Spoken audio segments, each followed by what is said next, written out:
À Juno Beach, un musée propose de revivre une page de l'histoire, celle du débarquement qui a eu lieu sur cette plage normande pendant la Seconde Guerre mondiale, il y a tout juste 80 ans.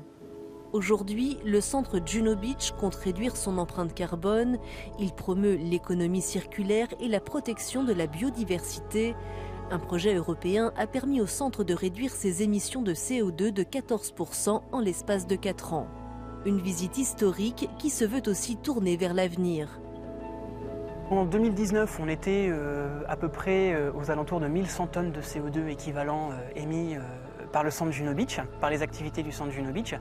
Et en 2023, on était aux alentours de 950-960 tonnes de CO2. À Juno Beach, du nom de code donné par le commandement allié à cette plage normande, près de 21 000 soldats ont débarqué, dont de nombreux Canadiens et Britanniques. Plus de 5 000 d'entre eux y ont laissé leur vie. Aujourd'hui, une piste cyclable réalisée à l'initiative du centre permet d'y accéder, alors que 80% de ses émissions de CO2 étaient liées au transport des visiteurs. Dans le cadre de ce projet de développement durable, le musée a été le premier en France à proposer un tarif bas carbone. Donc c'est une remise sur l'entrée du musée d'une hauteur à peu près de 30-33%, sur présentation d'un billet de train pour ceux qui viennent en train jusqu'en Normandie, d'un billet de bus pour ceux qui viennent en bus et d'une photo du vélo stationné sur le parking du centre à l'accueil du musée pour la partie vélo. Au cours de cette expérience immersive, les visiteurs évoluent dans un lieu où les changements sont pourtant presque imperceptibles. Les modifications portent sur la gestion de l'eau, la température réglée en fonction de l'affluence ou encore la lumière, avec l'installation de plus de 400 LED. Et la gestion des ressources passe aussi par le numérique.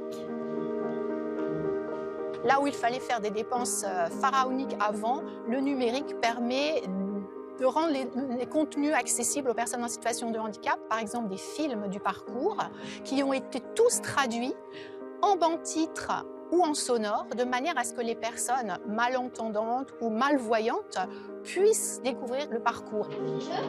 La transition écologique et numérique du centre Juno Beach, qui a coûté plus de 600 000 €, a été entièrement financée par le programme REACT-EU. Près de 100 000 visiteurs franchissent chaque année le seuil de ce musée, dont de nombreux Canadiens comme Roméo.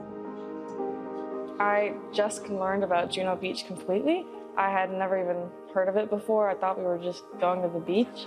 I feel like it's really important to have a memorial and like a space where we can recognize what happened in the past. Everyone can come together and really have like a respectful moment.